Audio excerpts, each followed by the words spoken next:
Taip, sveiki visi susirinkę. Mano vardas yra Deividas Kutkevičius. Šiandien aš vesiu šį nuotolinį seminarą, kurio tema yra Argis online kreditai. Ir seminaro metu pabandysiu pristatyti jums, paaiškinti, ką reikėtų žinoti apie kreditus, kaip juos valdyti, naudoti ir kur yra kreditų panaudojimo naudos. Seminaro pabaigoje turėsim klausimų atsakymų sesiją. Jeigu turėsime žinoma klausimų, tai kviečiu užduoti klausimus, parašyti į Q&A skiltį ir po to seminaro pabaigoje peržiūrėsim ją ir atsakysim į klausimus gyvai. Taigi galime pradėti. Turinys, apie ką jums pasakosiu, tai yra pirmiausia, kas yra Argis online kreditai bendrai. Toliau, kokios yra kreditų naudos ir ką galime su jais nuveikti, ką jie įgalina mus padaryti Argis online aplinkoje ir ne tik. Kaip pagrindai kreditai naudojami, kokiams pagrindiniams funkcijoms. Taip pat pasidalinsiu keliais patarimais, kaip valdyti ir optimizuoti kreditų naudojimą, išvengti tam tikrų klaidų, galbūt perteklinio kreditų naudojimo. Toliau pakalbėsiu apie tai, kaip Argis online kreditai yra iš viso suteikiami kartu su Argis online prenumerata ir su naudotojų tipais, kokie tipai atsineša kreditų ir kaip jų įsigyti papildomai. Ir toliau jau turėsime klausimų ir atsakymų sesiją. Tai planas yra toks. Taigi, kas yra Argis online kreditai? Argis, jeigu taip trumpai, tai Argis online kreditai tai yra virtuali valiuta, kuri yra naudojama Argis platformoje. Ir tai yra suprantama plačiaja prasme, tai yra Argis online tam tikrose produktuose, kaip sakykime, business analyst ar kiti, galbūt yra jums girdėti arba esate susipažinę su to taip pat ir kai kuriais įrankiais naudojantis per Argis Pro programą. Tai dėl to yra Argis platformoje. Ir iš esmės, tai kaip minėjau, yra virtuali valiuta ir būtent tai yra vadinama kreditais. Tai kokios yra kreditų naudos ir ką mes galime gauti naudodami kreditus? Tai visų pirma, mes kreditų pagalba mes turime prieigą prie įvairių aukštos kokybės GIS paslaugų. Tai čia turime omeny tiek skaičiavimo resursai, reiškia, kai mes naudojame debesyje veikiančias sistemas ar ne, Esri prižiūrimus skaičiavimo pajėgumus, serverius, kurie atlieka, sakykime, skaičiavimus debesyje ir mes galime tiesiog naršyklės pagalba pasinaudoti tais resursais. Ne tik skaičiavimo resursus, bet po GIS paslaugomis tai taip pat prieina ir didelis kiekis paruoštų naudojimui duomenų, kurie yra nuolatos atnaujinami ir papildomi. Tai vėlgi aukštos kokybės agreguoti duomenys, kurie dengia didžiąją planetos dalį ir galime juos paimti ir naudoti. Tai yra įvairūs duomenys, tokie kaip demografiniai, statistiniai įvairūs duomenys apie taršą, apie kelių tinklą, apie adresus ir taip toliau. Visa tai yra mums prieinama. Ir mes galime tuo pasinaudoti savo analizę. Kitas privalumas, kad tai yra visada pasiekiami duomenys. Tai nėra, kad tie duomenys yra kažkur, tai sakykime, lokaliai kažkas juos saugo ar ne, mums reikia prašyti prieigų. Ne, tai yra visą laiką mums pasiekimi duomenys. Tai reikia interneto, naršyklės.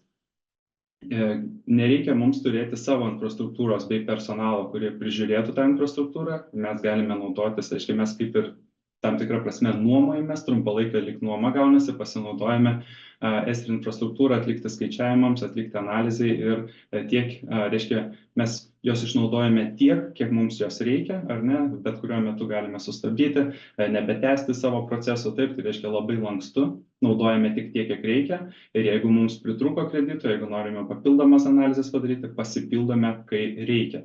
Tai reiškia, yra lankstumas ir yra galimybė prieiti prie tam tikrų aukštos kokybės funkcijų, kurias mums suteikia Esri kompanija. Taigi, dabar galbūt tai čia taip bendrai papasakojau tiesiog, o dabar galbūt praktiškai per porą pavyzdžių, reiškia, kokios tos paslaugos yra. Tai pavyzdžiui, viena iš tokių paslaugų yra, kas yra su ko man yra tekę susidurti, kas yra Lietuvoje, pavyzdžiui, naudojama, yra tokia funkcija kaip Generate Travel Areas. Tai iš esmės tai yra toks įrankis, kuris generuoja pasiekiamumo poligonus. Ir jeigu mes galvojame apie šią užduotį, tai mes turime tada pagalvoti, o kaip ši užduotis yra įgyvendinama, kaip šis įrankis veikia. Tai iš esmės jam reikia kelių tinklo, taip, tam, kad jis galėtų paskaičiuoti, reiškia, kiek mes galime per tam tikrą laiką nukeliauti ir tuo kelių tinklu ir koks iš tikrųjų mūsų tas pasiekiamumo poligonas bus, reiškia, kokią dalį jis padengs žemėlapio. Tai mums reikia kelių tinklo, mums reikia eismo informacijos, taip, tai iš kur mes ją gausime, taip, tai jeigu mes tiesiog esame organizacija, norime atlikti tokius skaičiavimus, mums reikia tų duomenų ir mes didelę tikimybę, kad tokių duomenų tiesiog neturime, arba jeigu mes jos kažkokią tai dalį tų duomenų turime, mums jos reikėtų patiems, reiškia, susisteminti, išpublikuoti, paruošti naudojimui ir tik tada naudoti. Reiškia, tai yra didžiulės sąnaudos laiko, resursų, personalo ir taip toliau. O čia šituo atveju mes galime tiesiog pasinaudoti pusę kredito viso labo vienai teritorijai ir pasiskaičiuoti savo pasiekiamumo poligonus. Reiškia, pasinaudodami tais duomenimis ir įrankiu, kuris yra mums prieinamas šitoje vietoje. Tai čia vienas pavyzdys, ar ne, už ką mes realiai sumokame. Kitas pavyzdys yra geo-enrichment, tai yra toks terminas, iš anglų kalbos lietuviškai, tai čia yra kaip geopraturtinimas, tai yra atributų praturtinimas, ar ne, kai mes norime sužinoti papildomas informacijos apie kažkokias tai vietas, apie adresus, apie taškus žemėlapyje. Taip, mums reikia papildomas informacijos. Tai kokios informacijos mums gali prireikti? Tai yra demografinių, socialinių, ekonominių duomenų, reiškia, norime atlikti tam tikrą rinkos analizę. Tai, kad mes galėtume tokią analizę padaryti, mums reikia šių duomenų ir šios duomenys turi kažkas kaupti, agreguoti ir juos mums pateikti. Tai vėlgi Esri rūpinasi tuo, suteikia mums duomenys įvairiose regionuose, taip pat ir mūsų regione tie duomenys yra atnaujinami ir tikslus mes juos galime naudoti. Taip pat mes turime infografikų šablonus, ar ne, bet čia, kaip matote, šitame paveikslėlyje judančiame yra įvairūs paruošti šablonai, pristatymai tų duomenų, to geopraturtinimo ir būtent tai mes gauname už kreditus. Tai yra 10 kreditų už 1000 atributinių įrašų. Tai toks yra, sakykime, įkainis.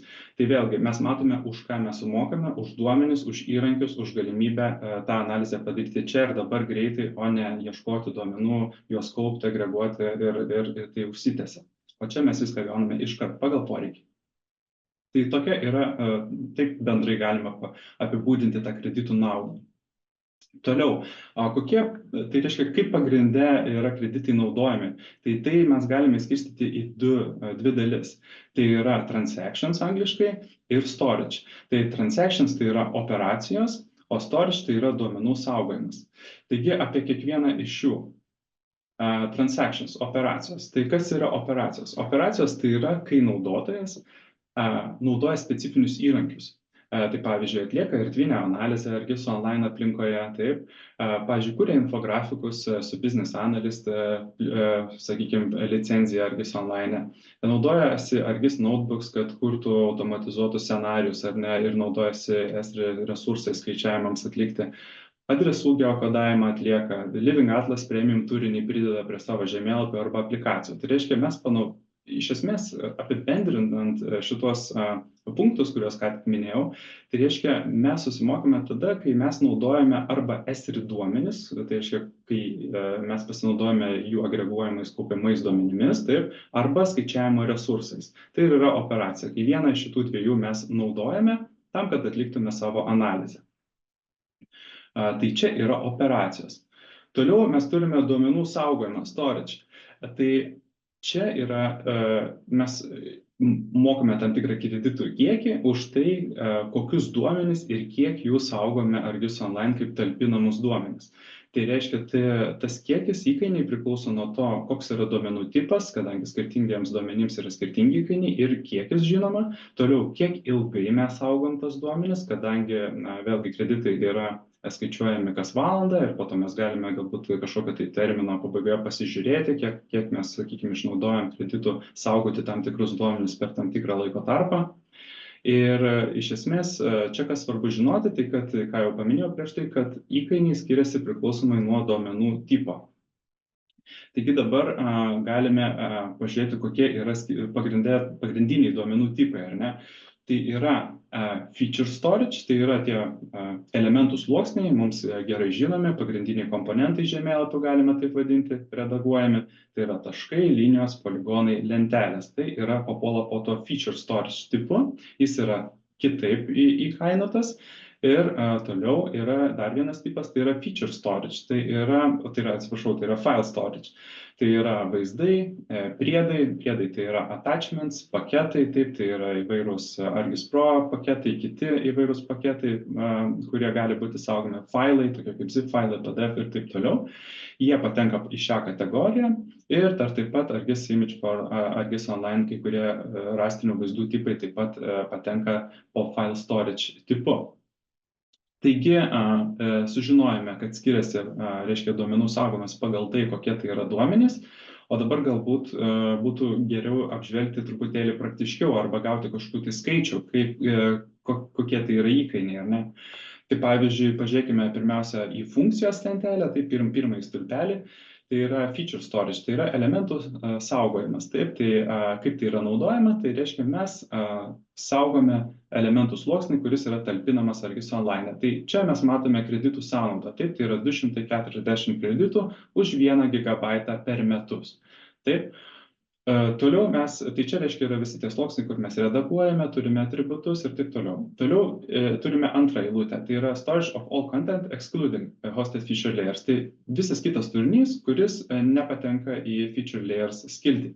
Tai čia ką mes turime, kaip šita eilutė yra naudojama, tai yra saugoti failus, saugoti priedus, saugoti podelius scenų sluoksniams arba vaizdams. Taip. Tai čia mes turime 14,4 kredito už 1 gigabaitą per metus. Tai čia yra duomenų saugojimas, o jeigu kalbame apie operacijas, tai čia įdėjau vieną iš jų, galbūt tokią populiaresnę, tai yra geokodavimas. Tai šitos operacijos metu, kas yra atliekama, tai yra adresai importuojami iš tekstinių dokumentų, tai yra CSV arba Excel failų, įkeliami į Argis Online ir geokoduojami naudojant Argis World Geocoding reiškia paslaugą. Iš esmės adresų eilutės yra konvertuojamos į taškus žemėlapyje ir čia mes turime tokį įkainį 40 kreditų už 1000 adresų, reiškia 1000 eilučių konvertuojama į 1000 taškų žemėlapį. Visą tai už 40 kreditų. Tai čia toks tiesiog keli pavyzdžiai, bet šiaip visi pavyzdžiai apie kreditų panaudojimą skirtingais atvejais, reiškia skirtingais duomenų tipais ir vėlgi naudojant tam tikrus įrankius, kokie yra įkainiai, visą tai rasite Argis Online dokumentacijoje Understand Credits, galima ir Google paieškoje įvesti ir rasite štai čia dešinėje pusėje, kur matote dokumentacijos puslapį ir tenai viskas yra labai išsamei parašyta. Visos šitos lentelės, žinoma, aš čia negalėčiau dėti, mes užtruktume labai ilgai, kol pereitume visus tos punktus. Tai galbūt geriausia būtų individualiai šitą dalyką pažiūrėti, kas jums konkrečiai yra aktualu, kokie duomenys yra aktualu saugoti. Toliau, žinoma, kai aš kalbu apie tai, kad, sakykime, ten 1 gigabaitas kainuoja tiek kreditų per metus, ar ne, arba kitus terminus naudoja, ar ne, dydžius, sakykime, failų, tai čia galbūt sunku truputėlį suprasti, apie kokį tą duomenų kiekį mes kalbame. Todėl norėjau kelis praktinius pavyzdžius parodyti. Tai paieškojau mūsų Argis Online organizacijoje duomenų, kurie dengtų visą Lietuvą ir tiesiog pabandžiau paskaičiuoti, kiek mums kainavo šitos duomenys laikyti Argis Online paskyroje. Tai štai radau tokį sluoksnį, tai yra taškinis sluoksnis, kuris buvo sukurtas 20 metais ir patalpintas mūsų Argis Online paskyroje. Ir šitame sluoksnyje, tai jis patenka į elementų sluoksnių saugojimą, taip, kadangi tai yra redaguojamas taškinis sluoksnis, jo dydis yra beveik 5 megabaitai ir šitas sluoksnis sudaro 21 000 įrašų, tai yra Lietuvos Respublikos gyvenviečių taškai, tai reiškia visą Lietuvą dengia šis sluoksnis. Ir jis buvo išpublikuotas, kaip minėjau, 20 metais, tai aš tiesiog panaudojau paprastą matematiką ir paskaičiavau, kad 4 metai kart 5 megabaitai, taip, nes tiek užima vietą šitas sluoksnis ir kart įvertis 0,24 kredito, tai mums 4 metai saugoti šitą sluoksnį kainavo 4,8 kredito, tai yra labai nedidelis kiekis. Tai reiškia, tiesiog praktiškai nieko nekainavo, galima sakyti, šį sluoksnį laikyti 4 metus pas mus, kurį mes galėjome redaguoti, naudoti, pernaudoti jį daugybę kartų įvairiuose ir taip toliau. Tai čia toks, sakykime, pakankamai mažas sluoksnis, pabandžiau paieškoti daugiau, radau truputėlį didesnį, o štai čia yra poligonų sluoksnis, tai yra demografiniai duomenys, skirtingo dydžio gardelės Lietuvoje, Lietuvos teritorija visą dengia, tai yra 83 beveik tūkstančiai įrašų ir sluoksnis šiek tiek didesnis, yra, galim taip sakyti, beveik 74 megabaitai, taip, ir mes jį saugojam 3 metus savo paskyroje, tai vėlgi tą pačią matematiką pritaikius, 3 metai kart 74 megabaitai kart 0,24 kredito, mes gavom 53 kreditus, sunaudojam tokiam sluoksniui saugoti. Tai vėlgi, tai gali būti toks kaip tam tikras pavyzdys, kaip mes galime pasiplanuoti, pasiprojektuoti ateitį, jeigu žinome, kiek duomenų turėsime, kad įkelsime Argis Online, laikysime, mes galime turėti bent jau tokį, sakykime, apibendrintą tokį skaičių, kiek tai gali mums kainuoti, ar ne, saugant. Taigi, dar vieną dalyką, ką aš noriu paminėti, tai yra iš anglų kalbos vadinama, man patinka tas terminas, tai yra pay as you go, tai yra kreditų panaudojimo toks principas, kai mes išnaudojame kreditus tik tada, kai mes panaudojame tas mokamas funkcijas. Tai reiškia, mes galime planuoti, žinoti, kiek mes išnaudosime, kada mes išnaudosime, reiškia duomenys, jeigu mes norime didelį kiekį duomenų įkelti į Argis Online, tada mes turime galbūt įsivertinti, kiek tai kainuos kreditų, galbūt mes nenorėsime tokio didelio kiekio laikyti ilgai ar ne ir taip toliau. Tai visa tai yra per tą lankstumą, kad užmokame tik tai už tą, ką išnaudojame. Ir aišku, kad iš to po to mums kyla klausimas, kad mes gal norėtume stebėti kreditų sunaudojimą, kad žinotume, kad mes nenaudojam jų per daug, negu kad norėtume, arba nenaudojame jų tokiams funkcijoms, kurių galbūt mes nebenaudojam, duomenims saugoti, kurie mums yra nereikalingi ir taip toliau. Tai vėlgi gali būti aktualu ir duomenų saugoma, ir operacijų optimizavimas, kad tie kreditai būtų tikslingai panaudojami. Apie tai ir toliau kalbėsime. Taigi, kai kalbame apie kreditų valdymo ar administravimo įrankius, tai man tai kažkaip asocijuojasi su tiesiog bendrai mūsų gyvenimu ir naudojimu, pavyzdžiui, įvairių prenumeratų, ar ne, prenumeruojame galbūt Spotify, prenumeruojame Netflix, prenumeruojame kitus dalykus, mokame taip pat už savo komunalinius reiškia, išlaidas ir visą tai mes mokame ir svarbiausia, mes tai stebime, mes žiūrime, mes žinome, kiek mums reikės mokėti kitą mėnesį ir taip toliau. Taigi čia yra lygiai tas pats su kreditais. Tai mes turime įrankius Argis Online, kurie gali padėti mums visą tą analizę pasidaryti, pasižiūrėti, kiek mes išnaudojame, pasiprojektuoti į ateitį, kiek mes išnaudosime, arba optimizuoti tą kreditų naudojimą. Tai kokius įrankius mes čia galime naudoti? Tai yra, pirmiausia, yra toks dalykas kaip naudotojų rolės Argis Online, kurias mes galime sukurti ir jas pritaikyti taip, kad jos apribotų kurias funkcijas, kurios naudoja kreditus. Tai apie tai papasakosiu. Toliau galime naudotojams, kurie yra Argis Online organizacijoje, uždėti kreditų limitus, kad jie, tarkime, netyčia neišnaudotų labai didelio kreditų skaičiaus, sakykime, apsižiūrėję, arba tiesiog, kad žinotume, kad, be mūsų sutikimo, administratorių sutikimo, naudotojas negalėtų išnaudoti tam tikros didesnės kreditų sumos, negu kad mes jam esame nustatę. Ir aišku, žinoma, mums svarbu ir žinoti statistiką apie tai, kaip buvo panaudoti kreditai, galbūt susikurti periodinės ataskaitas. Tai dabar apie kiekvieną iš šitų punktų, greitai, kaip jo naudotis ir kokią naudą mes galime gauti. Tai pirmiausia, naudotojų rolės apribojančios funkcijas su kreditais. Tai kur mes galime tai padaryti, tai yra Argis Online Organization skiltis, toliau Settings skiltis ir toliau Member Roles. Ir tenai mes galime sukurti tas rolės.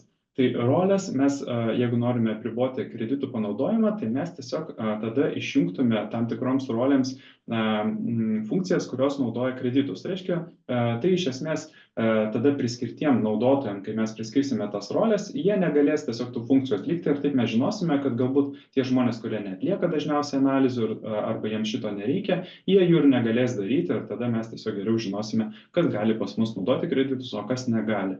Tai tos rolės gali mums padėti tai padaryti. Tai dabar galime pažiūrėti, kaip tai atrodo, kur tai rasti. Tai štai čia, kaip matėte, member roles, paspaudžiame create a role, ar ne, sukurti rolę. Dabar aš tiesiog, kaip pavyzdys, čia parašiau pavadinimą be kreditų. Ir toliau mes galime eiti per visas skiltis. Tai kaip žinome, už turinio saugojimą taip pat yra, reiškia, neeikvojami, o tiesiog naudojami kreditai. Tai čia mes galime įjungti, ką naudotojas galės daryti, ar ne, kurios funkcijos jam bus prieinamos, o kurios ne. Tai vėlgi dar labai svarbi skirtis yra Premium Content and Services. Tai štai čia matome visas tas operacijas, paslaugas, tai kaip geocoding, network analysis ir taip toliau, kurias galime įjungti arba palikti išjungtas būtent tam naudotojui ir tada sukurti tokią rolę, kuri apribos tą naudotoją pagal tai, kaip jis gali naudoti kreditus. Tai štai čia Organization Settings and Member Roles, čia rasite rolės, kurias galite sukonfigūruoti. Toliau, yra dar toks dalykas kaip naudotojų kreditų limitai. Tai yra irgi naudingas dalykas viena iš tos pusės, kad apsidraudžiant, kad galbūt naudotojas netyčia nepanaudotų didelio kiekio kreditų. Taip pat iš kitos pusės mums patiems valdyti kreditus, tiesiog žinoti, kiek kas jų turi ir patys naudotojai gali pasitikrinti savo paskyroje, kiek jiems yra likę kreditų ir kai jie išnaudoja visą tą kreditų limitą nustatytą, tada administratorius gauna pranešimą, kad šis naudotojas išnaudoja kreditus ir tada turime jam papildyti jo krepšelį, pavadinkim taip. Tai galime rasti Organization Settings ir Credits skiltyje. Ir tenai rasime, reiškia, du nustatymus, kur yra Enable Credit Budgeting Tools ir kad galėtume nustatyti limitus. Ir tada dar antra opcija yra, tai yra, kad galėtų patys naudotojai pasitikrinti, kiek jie turi kreditų. Taigi pažiūrėkime, kaip tai praktiškai atrodo. Taigi štai čia dabar aš esu savo paskyroje, čia nuėjau į organizacijos nustatymus ir štai čia matote prie kreditų yra šitos dvi varnelės, kurias reikia įjungti tam, kad mes galėtume naudotis šiomis funkcijomis, uždėti limitus ir leisti naudotojams patiems pamatyti savo kreditų likutį. Tai aš dabar nuėjau į savo profilio nustatymus ir kaip matote, man buvo priskirta 30 kreditų, tačiau aš jau esu išnaudojęs didžiąją dalį iš jų, man liko tik tai mažiau negu vienas kreditas. Tai kadangi aš turiu administravimo teisės, tai aš kaip administratorius nueisiu ir savo prisiskirsiu daugiau kreditų. Tai kaip tai atrodo, tai sakykime, administratorius eitų į naudotojų skiltį, toliau rastų naudotoją, kuriam reikia papildyti, sakykime, kreditų arba nustatyti limitą. Tai šituo atveju aš savo dabar nusistatau limitą ir papildau iki 10 kreditų. Ir dabar, kaip matysite, prie naudotojo yra, reiškia, skiltis kreditai ir ten yra 10 iš 10, kadangi aš tik papildžiau, bet sumažinau šiek tiek limitą, negu kad buvo prieš tai. Ir pats naudotojas toliau jau gali pasitikrinti savo paskyroje, kiek jis kreditų dabar turi. Tai irgi naudingas dalykas. Ir toliau yra Argis Online ataskaitos apie panaudotus kreditus. Tai Argis, sakykime, Argis Online organizacijos skiltyje mes galime pasižiūrėti organizacijos statusą kreditų. Tenai mes galime matyti kreditų naudojimo švieslentę su įvairiais filtrais, kurie mums gali leisti detaliau pasižiūrėti, kaip kreditai naudojami, kam, galbūt kokie duomenų rinkiniai naudoja daugiau kreditų. Taip mes galime rasti galbūt, sakykime, per klaidą įkeltus didelį kiekį duomenų arba duomenis, kurie naudoja kreditus, tačiau nėra naudojami, tai tada mes galime juos galbūt pašalinti ir ištrinti. Tai jeigu norime atsakyti tokius klausimus, kur ir kaip kreditai buvo panaudoti, arba kiek išnaudota kreditų duomenų saugojimai ir analizai, tai mes visą tai rasime organizacijos skiltyje ir status pasirinkę. Tai dabar galime pažiūrėti, kaip tai atrodo. Tai Organization Overview, View Status prie kreditų ir tada mums yra rodoma švieslentė, kurioje mes galime, kaip ir minėjau, naudoti įvairius filtrus. Tai štai čia, pavyzdžiui, datos filtrą ir tada jau žemiau matote yra pateikiama rezultatai. Kiek buvo išnaudota saugojimui, kiek išnaudota analizai, tai va šito skritulinės diagramos mes galime matyti, kad va šitoje organizacijoje duomenų saugojimui yra išnaudojama didžiausias kiekis kreditų, o analizai labai nedaug, ar ne? Ir kitiems kitiems uždaviniams atlikti.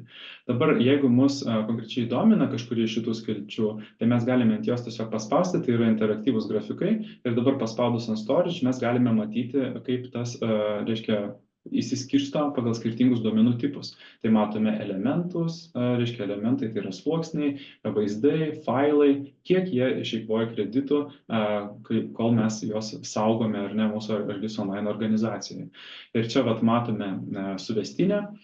Toliau, jeigu mums reikia dar giliau eiti į šitą suvestinę ir dar gauti daugiau informacijos, galime paspausti ant šitų įrašų ir peržiūrėti jau detaliau, reiškia, kokie konkretūs sluoksniai, kokio yra dydžio, kada sukurti ir kiek kredito eikvoja.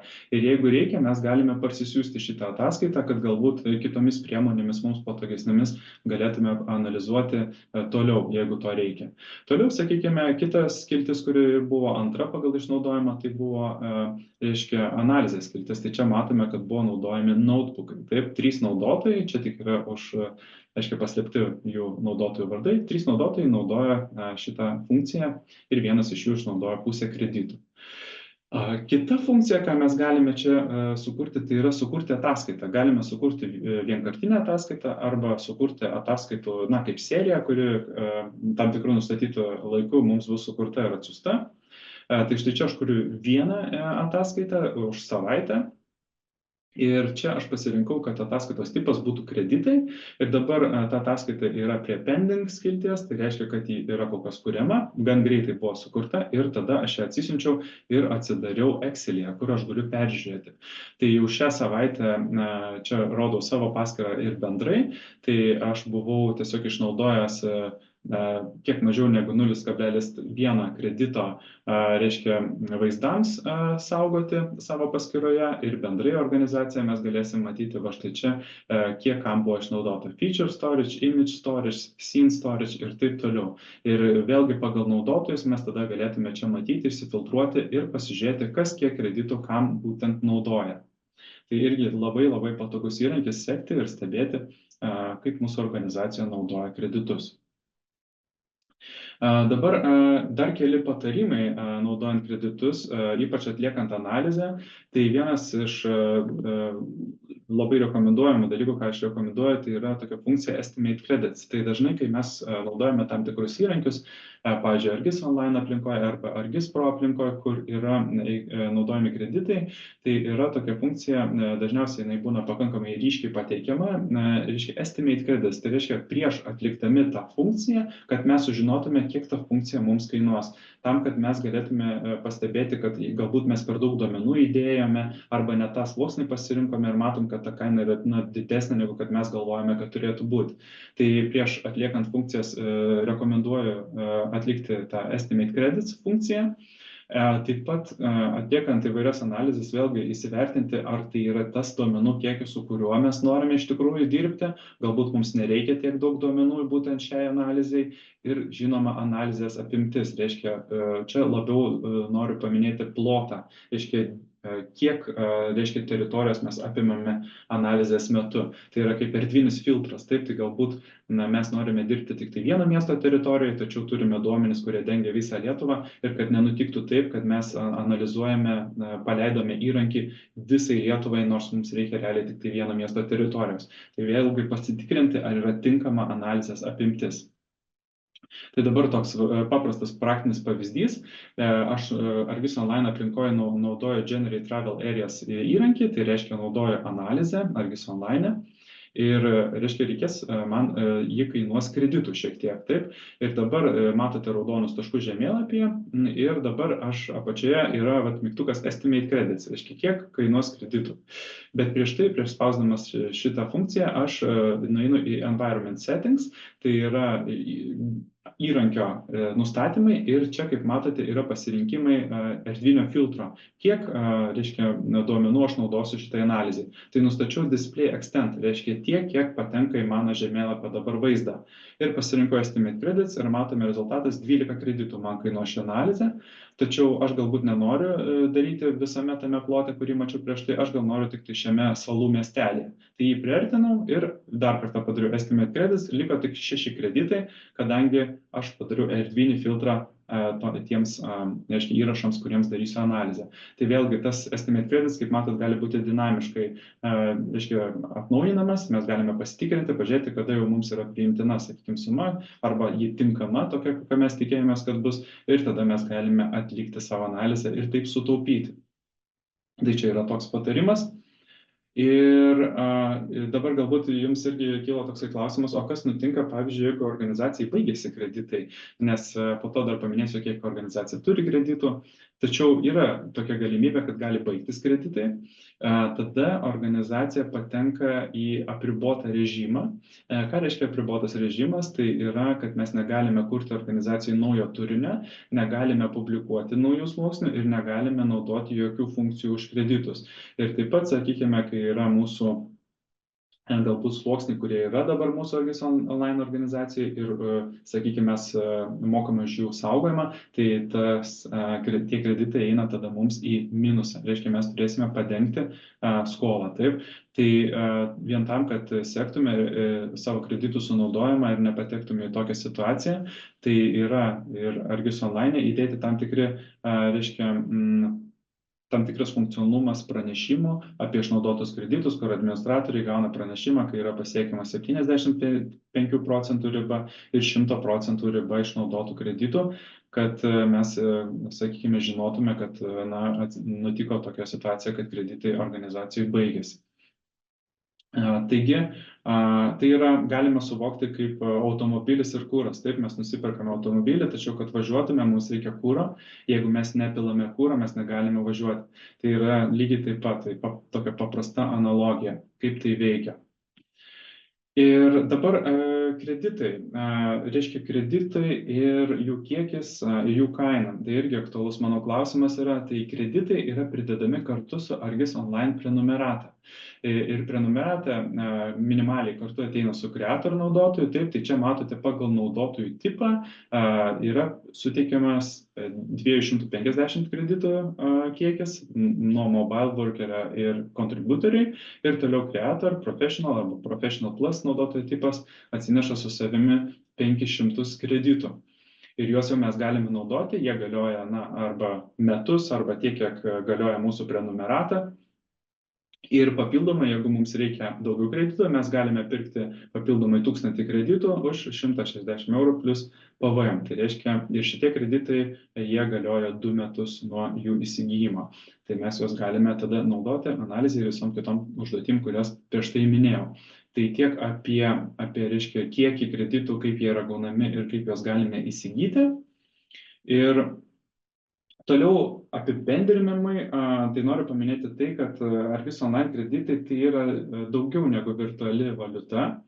Tai yra iš esmės kaip vartai ar raktas prieiga prie GIS funkcijų, nenaudojant savo resursų. Tai reiškia pasinaudoti skaičiavimo greitais, reiškia pasinaudoti, atlikti skaičiavimus greitai, nenaudojant savo resursų, neinvestuojant į savo, sakykime, infrastruktūrą, pasinaudojant tiesiog kaip nuoma galingos apdorojimo sistemos, atlikti erdvinę analizę, geokodavimą, duomenų praturtinimą, rastrinę analizę debesyje, tiesiog naudojant savo naršyklę, tai irgi yra labai galingi įrankiai. Galimybė pasinaudoti aukščiausios kokybės pasauliniais duomenimis, tai įvairiais duomenimis nuo vaizdų iki kelių tinklo geolokatoriaus, įvairių kitų atributinių duomenų, kuriuos galime panaudoti savo analizai. Tai taip pat yra lankstus panaudojimo modelis, tai reiškia, mes naudojame kreditus tik tada, kai reikia ir tik tiek, kiek reikia. Tai reiškia, mes neturime įsipareigoti kažkokiam tai dideliam sumom, periodiniam mokėjimam įvairiems ir taip toliau. Tai yra tiesiog tik tiek, kiek reikia ir tik tada, kai reikia. Labai lankstu. Ir jeigu taip jau visiškai apibendrinus, tai mano akimis kreditai paverčia Argis online sistemą kaip dinamišką, lankščią ir galingą pilnavertę GIS sistemą, kurią mes galime naudoti įvairioms užduotims atlikti. Lankščiai svarbiausia. Tai tiek apie kreditus norėjau papasakoti jums šiandien.